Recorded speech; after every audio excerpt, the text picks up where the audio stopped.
Indian ফুটবলের transfer market কিন্তু রীতিমতো জমে উঠেছে। কিন্তু মজার বিষয়টা কি জানো? কোন টিম কতটা শক্তিশালী হলো, কোন টিমে কোন কোন প্লেয়ার এলো, সে সমস্ত কিছু কিন্তু আমরা জানতে পারি এই ট্রান্সফার মার্কেটের মাধ্যমে।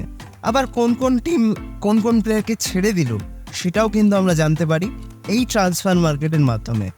আবার কখনো কখনো এমন কিছু আপডেট আমরা পেয়ে থাকি যেটা কিন্তু আমাদের অবাক করে দেয়। আজকের ভিডিওতে সেরকম একটা বিষয় নিয়ে কিন্তু কথা বলব। আমরা সকলেই জানি মোহনবাগান সুপার জায়ান্টস কিন্তু ইতিমধ্যে তাদের দুজন ডিফেন্ডার আলবার্তো রড্রিগেস এবং টম অ্যালড্রেট দুজনকেই কিন্তু সাইন করিয়ে নিয়েছে। আর তার ফলে কি পর্যাপ্ত গেম টাইম না পাওয়ার আশঙ্কায় মোহনবাগান সুপার জায়ান্টস ছাড়তে পারেন কোনো প্লেয়ার?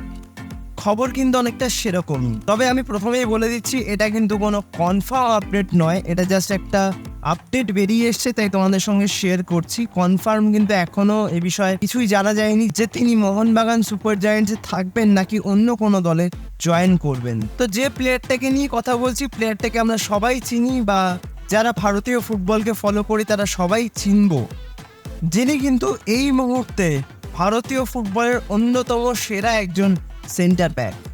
তার নাম আনোয়ার আলী, যিনি গত মরশুমে দিল্লি এফসি থেকে অন লোন মোহনবাগান সুপার জায়ান্টসে জয়েন করেছিলেন। এবং শুরুতে কিন্তু তার পারফরমেন্স যথেষ্ট ভালো ছিল, এবং মাঝখানে তিনি একটা চোট পান, যার ফলে বেশ কিছুদিন মাঠের বাইরে ছিলেন, এবং তারপরে আবারও ফিরে এসে কিন্তু যথেষ্ট ভালো একটা পারফরমেন্স দিয়েছেন, এবং সবসময় কিন্তু নির্ভরতা দিয়েছেন সবুজ বেলুন ডিফেন্সকে। আবার কোচ হোসে ফ্রান্সিসকো মলিনা যদি দুজন বিদেশি ডিফেন্ডারকে প্রতি ম্যাচেই শুরু করান, সেক্ষেত্রে কি তবে Anwar Ali proper game time না পাওয়ার কারণেই দল ছাড়তে পারেন? ডিসিপ্লিনারি রিলেটেড কিছু বিষয়ও কিন্তু শোনা যাচ্ছে, যদিও পুরো বিষয়টাই কিন্তু একটা ধোঁয়াশার মধ্যে রয়েছে এখন যে কি হতে চলেছে। তবে যেটুকু আপডেট, সেটা কিন্তু আনোয়ার আলীর সবুজ বেলুন ছাড়ার একটা সম্ভাবনা তৈরি হয়েছে।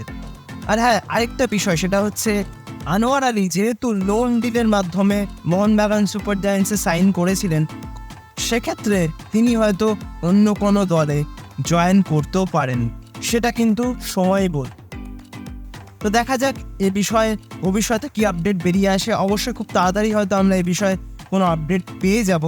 তো আজকে তোমাদের জাস্ট এটুকুই আপডেট দেওয়ার ছিল। যদি ভিডিওটা ভালো লাগে, লাইক, কমেন্ট, শেয়ার এবং সাবস্ক্রাইব করতে একদম ভুলবে না। সাবস্ক্রাইব করে দিয়ে কিন্তু পাশের বেল অপশানটা প্রেস করে অবশ্যই অল অপশানটা প্রেস করে রাখবে, যাতে সমস্ত রকম নতুন ভিডিও নোটিফিকেশান তোমরা সবার